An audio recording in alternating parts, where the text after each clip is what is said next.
Good evening, everyone. Thanks for joining us wherever you are. My name's Matthew Higgs. I'm the director of White Comms, and it's great to welcome you to this evening's broadcast conversation between the artists Jeffrey Meris and Titus Kaphar. Um, I will briefly introduce both of tonight's guests. And whilst that's happening, Jeffrey Meris is going to give you a sense of exhibition of White Columns still standing with the occasion for tonight's conversation. As will become apparent through my comments and obviously the conversation, Jeffrey's been a resident at Next Haven in New Haven for the past year. All of the work that he produced currently on view at White Columns until Saturday was produced during his Next Haven residency. So I will begin simply by giving you a short introduction to tonight's guests. And whilst that's happening, Jeffrey's going to show you some images of his exhibition, and we can return to specific works later if it makes sense. Jeffrey Meris was born in 1991 in Haiti, and he was subsequently raised in the Bahamas. Jeffrey's exhibition of White Columns Still Standing brings together his stated interests in ecology, embodiment, and the lived experience, while simultaneously healing what he calls deeply personal and historical wounds. The exhibition brings together a group of interrelated works produced over the past year during his residency at Next Haven in New Haven, Connecticut.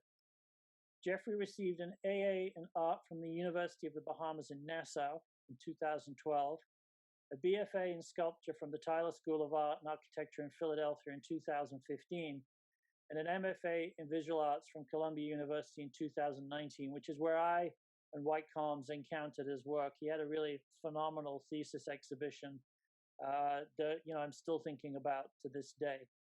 Jeffrey's work's been included in numerous group exhibitions. His exhibition at White Columns is his solo debut. Most recently, he was in the exhibition Unmastered, curated by Tavares Strachan for Mestre Projects in Nassau, Bahamas, and Over My Dead Body, also co-curated by Tavares Strachan and Laurie Laser for the Luggage Store in San Francisco, both in 2020. Jeffrey's still currently resident at Next Haven, and we can discuss that later. Titus Kaphar is an artist whose paintings, sculpture, and installations examine the history of representation by transforming its styles and mediums with formal innovations to emphasize the physicality and dimensionality of the canvas and materials themselves. He received an MFA from the Yale School of Art and is a distinguished recipient of numerous prizes and awards, including a 2018 MacArthur Fellowship, a 2018 Art for Justice Grant, a 2016 Robert Rauschenberg Artist as Activist Fellowship Grant, and a 2015 Creative Capital Grant. Kaphar's painting, Analogous Colors, was featured on the cover of the June 15th, 2020 issue of Time. And in 2017, he gave a TED Talk at the annual conference in Vancouver, where he completed a whitewash painting, Shifting the Gaze, whilst on stage. His work has been included in solo exhibitions at the Seattle Art Museum, the Studio Museum in Harlem, MoMA PS1 in New York, and the National Portrait Gallery in Washington, D.C., among others. And his work is included in the permanent collections of the Crystal Bridges Museum in Arkansas, the Paris Art Museum, Miami, the Museum of Modern Art in New York, the Brooklyn Museum in Brooklyn, the Whitney Museum of American Art in New York, and the Metropolitan Museum in New York, amongst many others. Kaphar's commitment to social engagement has led him to move beyond the traditional modes of artistic expression to co-establish Next Haven, an arts incubator and professional development program in New Haven, which Jeffrey is currently a resident. And I'll just say a few words about Next Haven. Next Haven is a new national arts model that empowers emerging artists and curators of color through education and acting. Now in its third year of operation, Next Haven accelerates professional careers in the arts through an intergenerational mentorship, professional development, and cross-sector collaboration. If you'd like to learn more about Next Haven, you can visit their website, which is nxthvn.com. Well, hopefully soon you can visit yourself in person in New Haven. So with no further ado, it's a great pleasure to welcome Jeffrey and Titus, and welcome. And maybe just by way of starting the conversation, as moderator, my plan is to keep out of the way. But I just wanted to read something, Jeffrey, that you posted on a recent Instagram post that You said your experience as a resident artist at Nexthaven over the past year, and I quote, has amplified. You met Titus, when you were at Tyler 7 years ago, and when you were an undergraduate student, and Titus was a visiting artist. And you said that your experience at Nexthaven amplified that few minutes back then to what has been a year-long mentoring and fellowship at a critical time in my career, end quote. So I wondered, by way of starting, could you say a little more about your initial encounter with Titus and his work, and then B, say something more about your subsequent experience at Nexthaven, and in particular, I think what I find very interesting about this idea of a critical time for you, which seems central to the ethos and perhaps mission of Nexthaven too, and then obviously Titus, feel free to jump in. So I hope that makes sense, Jeffrey. All right, thank you for having me, Matthew, and thank you, Titus, for being in conversation with me, and thank you, everyone that's joining us over the course of the next few minutes. So I did my Bachelor's of Fine Arts in Sculpture at Temple University, and going a little detail, Dealey was in the spring of 2014, I believe, the person that coordinated the Critical Dialogue series. And there was always this sort of divide between sculpture and painting. And I went to all the critical dialogues, no matter who was the person presenting. And I remembered meeting Titus and just feeling like, wow, this guy's making these really interesting paintings, and sort of having like this huge fan moment, because for once there's someone, a lot of times that critical dialogue could feel kind of opaque because there's people like talking all this art jargon. But here's this painter that's making this really exciting work, and really these ideas around representation. At the time in undergrad, I was thinking about that kind of stuff, and to have someone that was able to articulate it so eloquently, and for me to see myself representing that work was just so amazing. And fast forward 7 years later, 6 years, a friend of mine forwarded me this website, nexthaven.com, and it's like, you should apply to this. And after thinking about what this place said, it was that now subsequently being on the other side of that, where I've been at Nexthaven for a year and really felt like this dynamic shift happened in my life in terms of not just the work, but the way that I see myself reflected in the world, and the way that I think about what it means to be an artist, and these questions around also what it means to be a mentor, because I have an apprentice that I work with and have worked with throughout the year. So I say that to say that Nexthaven is being great. Titus, do you actually remember meeting Jeffrey at Temple back then? Honestly, I don't. Okay. Which is shocking. That's cool. Which is shocking. We got no beef. But I will never forget him. I mean, Jeffrey's time at Nexthaven has been wonderful for everybody who's had the opportunity to experience him. And we knew that was going to be the case from his interview.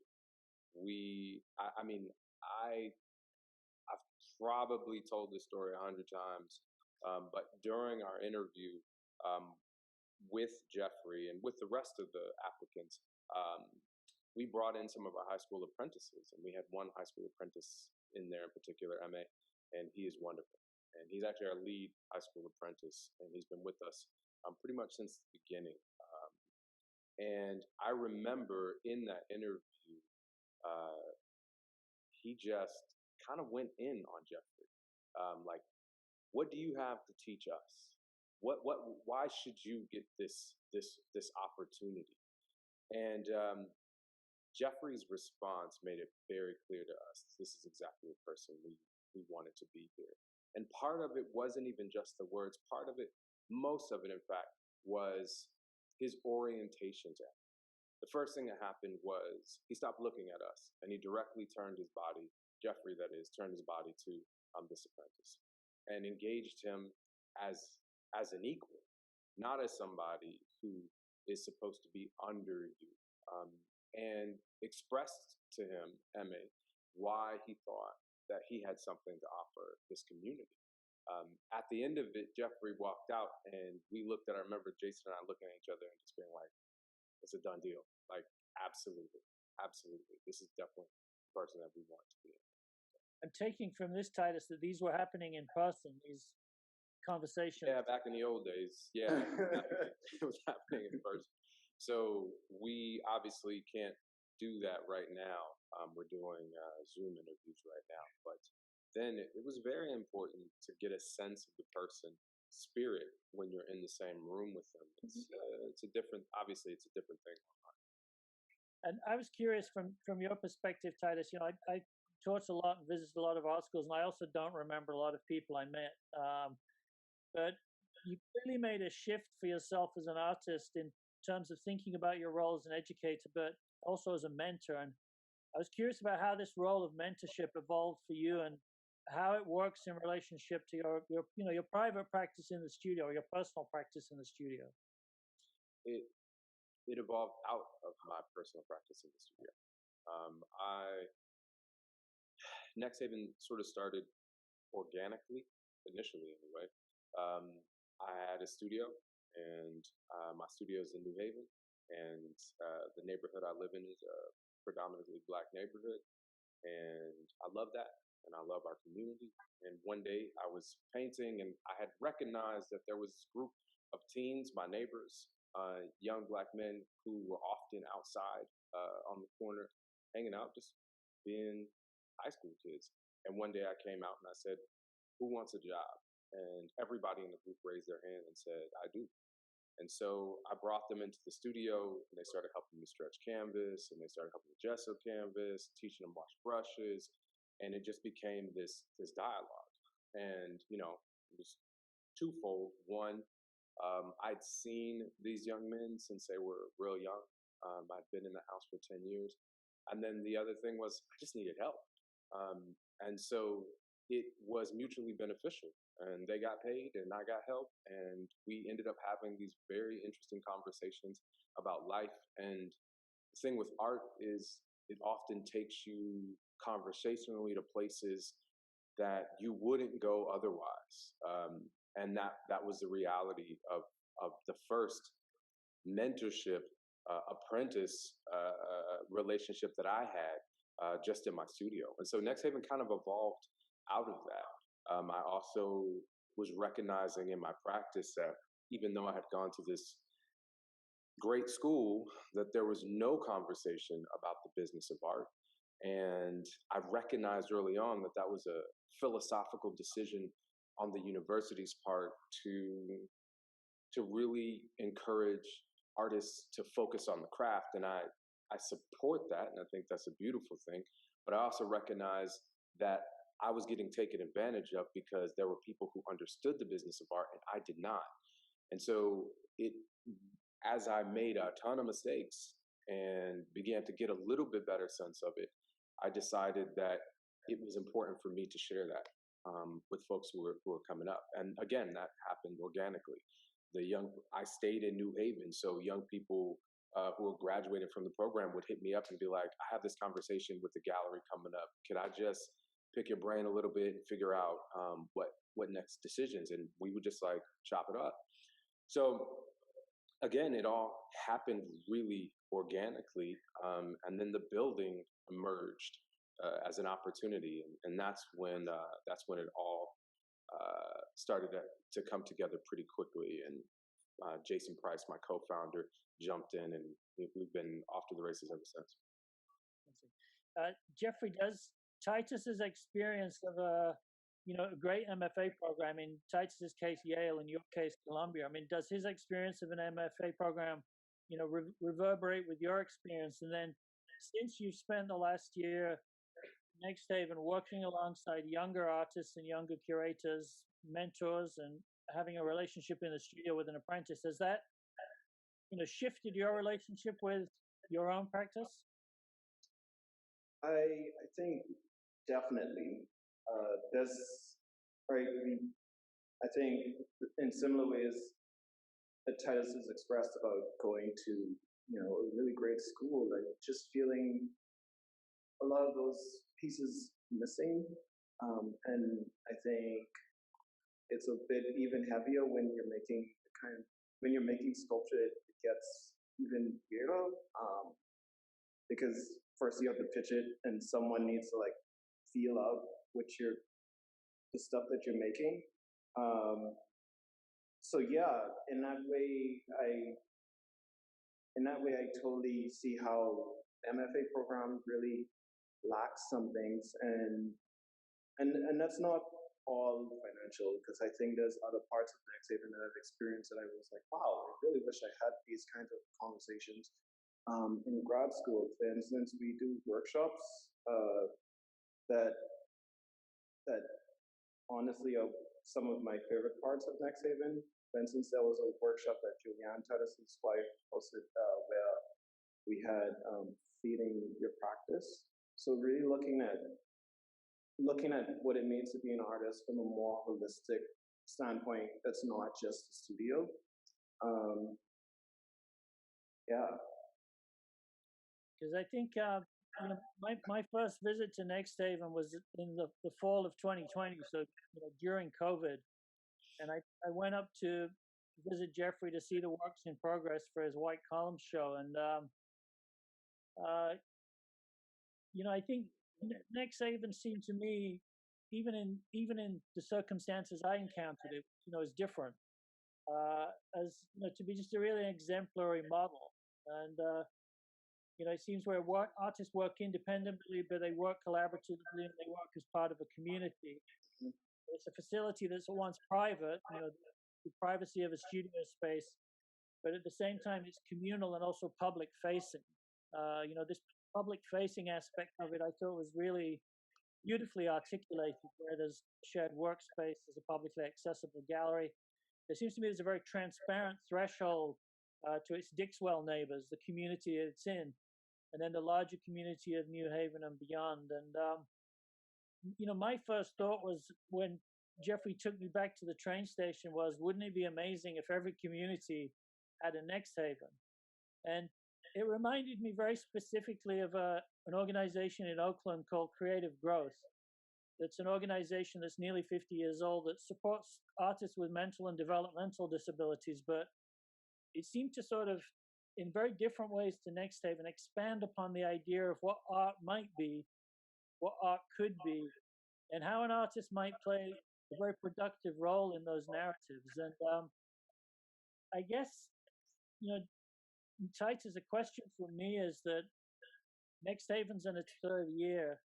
As it's evolved, during a relatively short period of time, and obviously during the time of COVID, how has your relationship with the idea of Next Haven shifted? And then, Jeffrey, I'm going to ask you the same thing about how did Next Haven impact on what you did in the studio and the results we can see at White Columns? So maybe Titus first. I'm not sure that I would say shifted, but there's, Jeffrey alluded to this a little bit. We are trying to think about artists as whole people. And we are, as an organization, our primary focus is artists of color, curators of color. And we're in a community that is primarily Black and brown. The reality is things have been hard for our community over the last few years. And as an organization, we are paying particular attention to the spirit and well-being of people, and we are building programs that give us space to be our whole selves. So, for example, the program Jeffrey was talking about was a conversation about detoxifying yourself through nutrition. I don't mean that in some sort of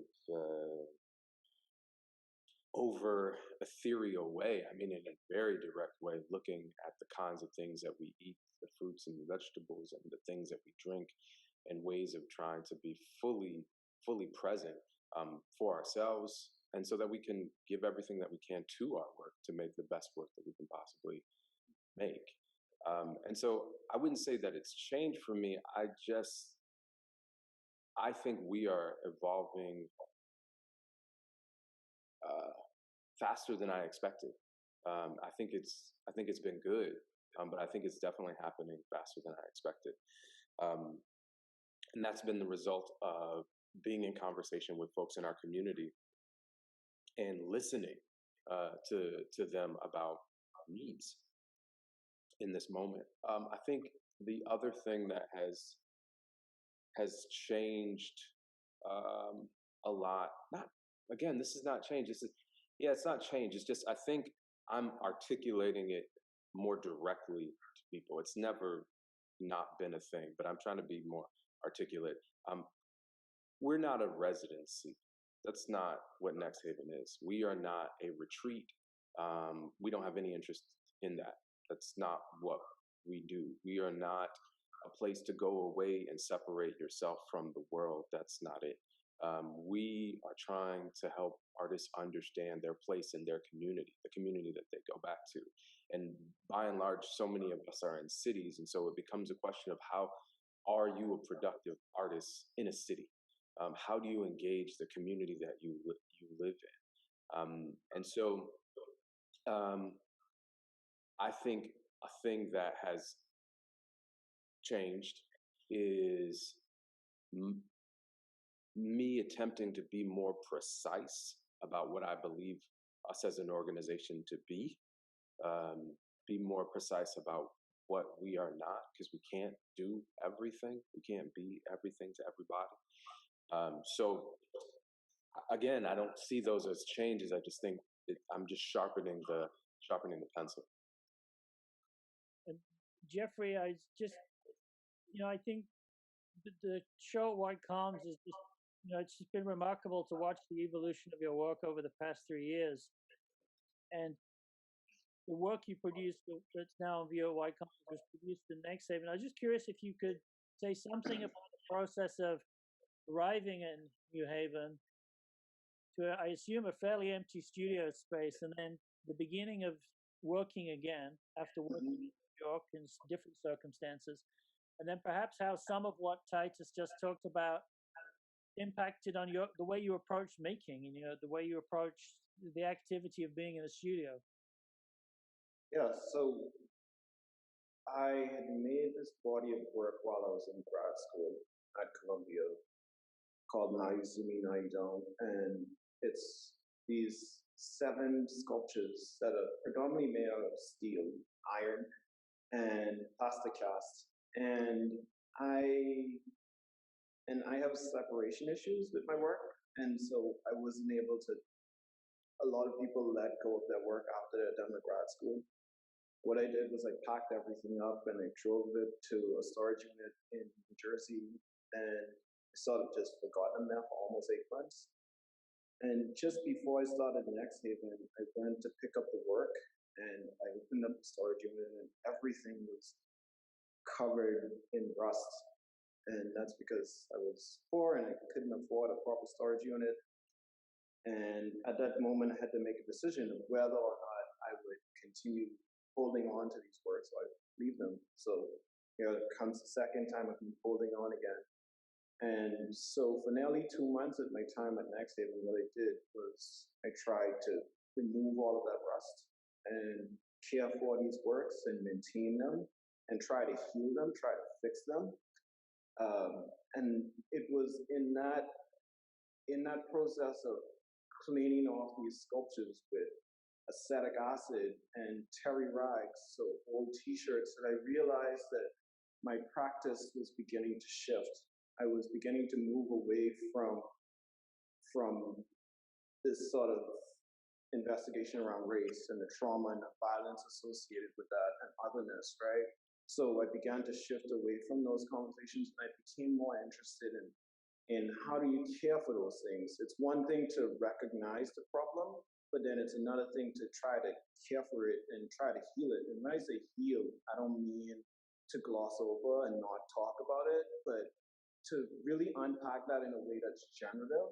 And so that's really where, and the work that you're looking at behind me, all the paintings inside the exhibition, that's the edifice, that's the rust and the acid and the clot that I've manipulated to past paintings or hides or skin. And I think also a sort of philosophical idea that I thought of while I was going into my time at Nexthaven was levity. I wanted to use that as a guiding principle throughout 2020. Like, what would levity look like in my practice? Because for a very long time, I feel this sort of work was very heavy and grounded in like this sort of density that I wasn't really comfortable with. And I'm still unpacking a lot of this information. So right now, and maybe this is sort of like this collective moment that we're all in, where it feels as though I'm very, very, very interested in like these ideas and rituals of care, and how do I use that information, right? These same rituals that we enact on our bodies, how do I enact those rituals on the sculptures and on the paintings that I'm making? And I mean, one thing that it's clearly dramatic in so many senses about the past year is the extraordinary past 12 months that we're still all living with and dealing with and negotiating so many different ways. I think both of you in this year, Titus in the fall of 2020 and yourself, Jeffrey, at the beginning of this year, opened really major exhibitions. Titus, you opened From a Tropical Space, Gagosian's 21st Street space in the fall, and Jeffrey, you opened Still Standing at New York. And one of the things I was curious of thinking about is we often think about artworks as being site specific, but we rarely discuss exhibitions as being context specific. We rarely think about the time frame in which they happen, especially if they're historical. We seem to lose sense of the time an exhibition actually happened. But you both staged really significant projects during the past 12 years. And I was just wondering if, perhaps both of you could say something about making exhibitions, making work in public during this time. Perhaps Titus, if you wanted to begin. Yeah, it's interesting because in a way, this time has made the work less public and more private. We've been alone in our spaces with a lot less studio visits, contemplating next moves and trying to figure out what it means to be an artist, a human being in this moment. I think for me, I was very conscious of the fact that I was having a conversation. I mean, fundamentally, that exhibition was about my mother, right? Let's just be clear. That whole body of work is about my mother.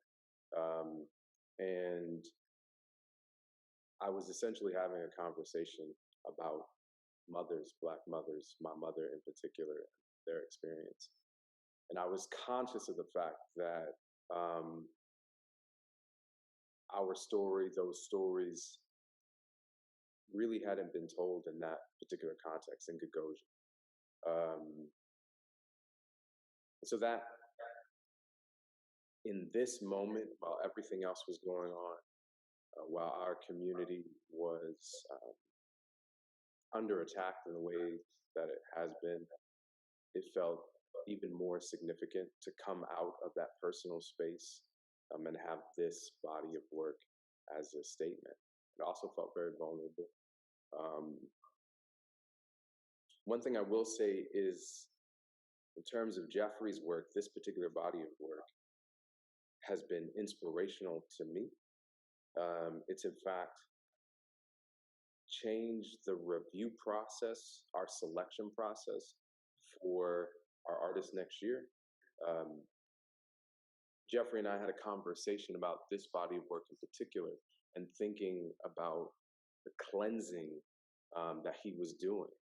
If the first part of the work, those sculptures where he casts his body and those pieces grind down to dust, to their material essence, then the terry cloth, almost baptism cleansing was about care. And I remember we had this really beautiful conversation about self-care, and Jeffrey was talking about self-care Saturdays where he was coming in the studio, Yeah. all that kind of stuff. And I just remember thinking, this is exactly what we need. There is all of the pain, there is all the trauma of this moment, of the experience. There's also levity and there's also joy. And as we were selecting artists, I was thinking very much about Jeffrey and thinking we have to tell both sides of the story. It can't just be about trauma and pain. It has to be about us as whole beings. And I feel like the work that Jeffrey's working on right now, this show that you're seeing, and the work that's directly behind him speaks to like being whole. And I think that's what's powerful about the work.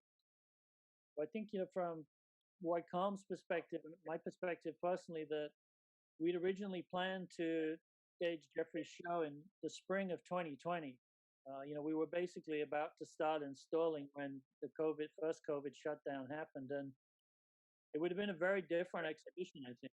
I mean, not just in terms of the objects it contained, but the atmosphere, the tone, everything that Jeffrey, you'd been putting into the work prior to that shifted, I think, or evolved or changed or whatever the right word would be. And clearly Next Haven had a significant role in that, because, when I came to see you 6 months later in the fall in New Haven, I was blown away with what had happened to the work.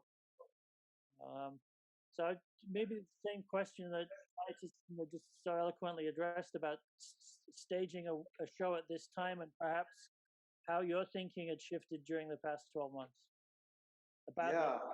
Yeah. Thank you for that, Titus. I really, really appreciate that. And I'm gonna cling on to something that Titus mentioned, this idea of self-care. One Saturday, I was just randomly doing my thing in my apartment, and I was having this social media moment where I'm like, oh, I'm gonna post this really cute thing and use something trendy to describe it, and I randomly thought, oh, hashtag self-care Saturday.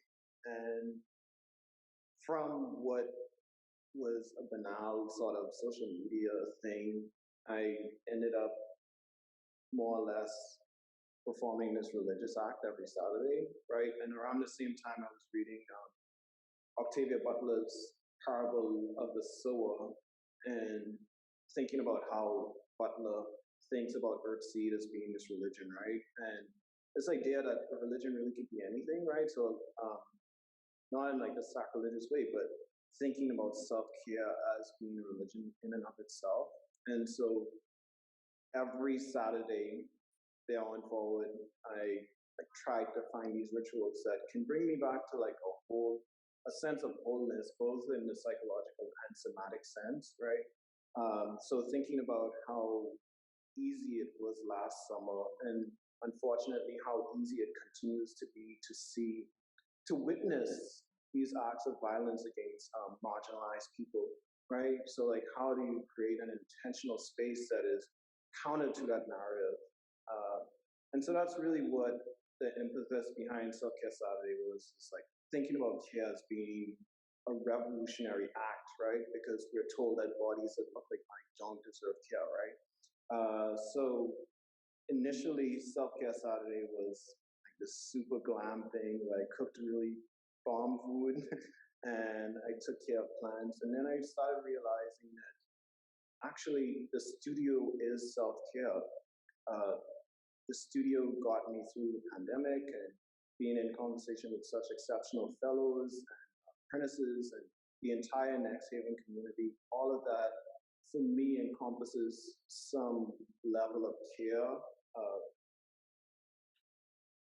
So I think, and that moment where self-care shifted away from being this private act into something that's more communal has really been something that I've been thinking about, not just in the work, but also my life practice, right? Thinking about, and sorry, this is going to be a little bit sideways, but thinking about how how you've seen so much grassroots movements and like it's really been us. We took care of one another throughout this pandemic. It wasn't the government. It was small working class people that looked out for one another.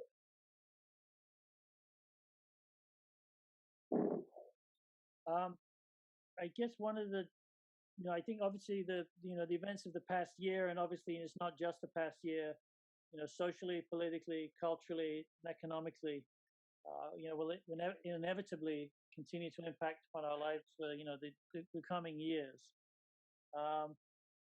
Next Haven's mission, which is to nurture creative talent within and beyond local community, and the support it provides to artists in the community through fellowships, residencies, and professional opportunities, seems to me even more acute. And there are so many lessons, not just for the art world, but for our artists individually and communities at large to learn from Next Haven. But just thinking, perhaps as we move forward, and Jeffrey, I assume you leave Next Haven, which will be a trauma in itself. How can we move forward, with both individually and collectively? And the question, I guess, really is there room for optimism? And I'm an eternal optimist, and having encountered places like Creative Growth in Oakland and Next Haven in New Haven, which do very different things with very different communities, but they do them extraordinarily well. It seems to me there really is room for optimism. I mean, to both of you, is there room for optimism as we move forward and beyond where we are now? Titus?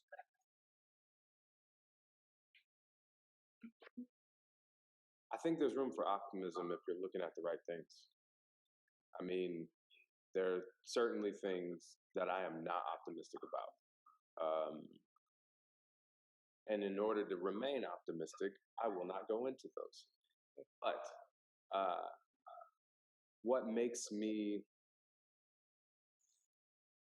enthusiastic about the future is spending time with our artists at Next Haven, having conversations with them, and seeing the way that the objects that they make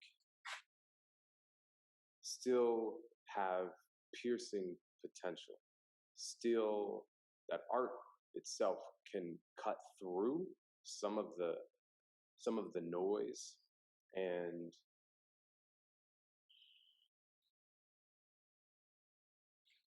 take us, elevate us from the experiences that we're in to these places of levity that Jeffrey is referring to.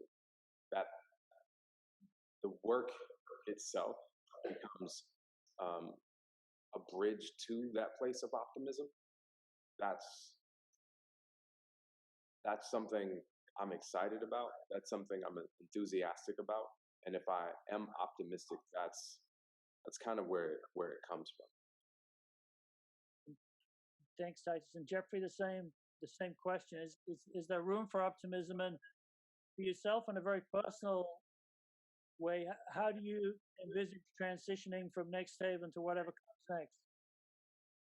I think for me, the optimism lies in the spaces that we cultivate and the connections that we go forward with. And I'm gonna just use I'm just gonna shout out two of the young men that I've developed a really strong relationship with throughout my time at Next Haven. Emmanuel Angola, who's my apprentice. He's the lead apprentice at Next Haven. And Justin, who's my studio assistant, also was an apprentice at Next Haven, but he since started working with me as a part-time studio assistant. And when I think about them, when I think about your question, they are the two people that immediately popped up in my mind because they're like figuring this thing out, right? We're all on this collective journey together.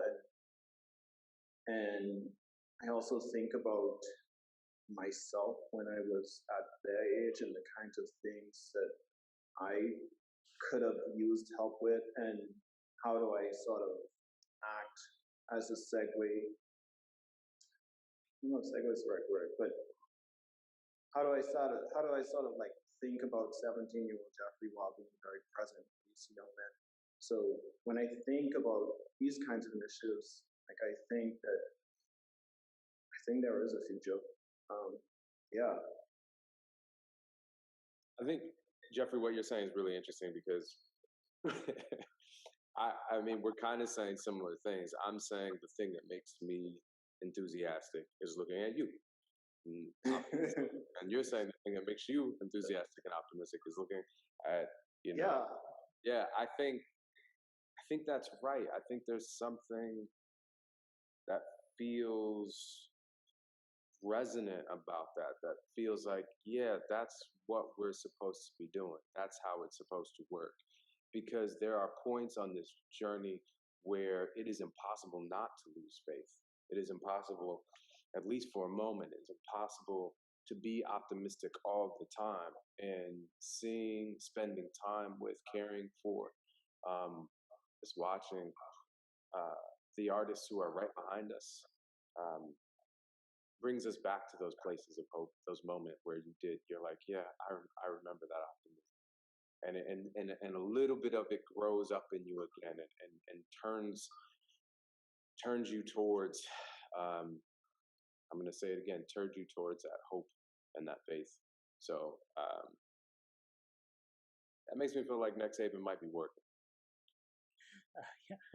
Yeah, I totally had this moment where last week Saturday, my apprentice texted me and he told me that he got into a school that he really wanted to go to, and yeah, for me, it's just those small moments of watching that growth happen and seeing the potential that's there, and not knowing quite where it's going to go, but knowing that wherever it ends up, he's going to change his community. Like for me, that's where the optimism is, and hoping that that same that sparkle that he has in his eyes and the purity that's there stays there, that he doesn't become jaded.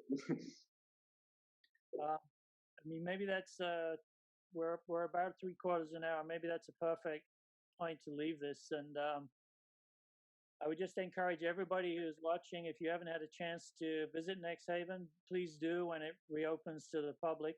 And in the meantime, visit their website to see the work they do and have done. And I think, Jeffrey, I believe that this year's Next Haven resident artists will have a shared exhibition this summer at James Cohan Gallery in Tribeca in New York. That's right. So if you're in the city or visiting the city in the summer, I urge you to check that out. If you're in the city before this Saturday, please come by White Calms. If you haven't had a chance yet to see Jeffrey's amazing solo exhibition, Still Standing. And on behalf of myself and White Calms, I'd like to thank both Titus and Jeffrey for taking the time tonight, and everyone at Titus's studio for helping to coordinate this, and Brittany and everybody at White Calms on the other end. So thanks once again. Really appreciate it. And goodbye, everybody. Thank you.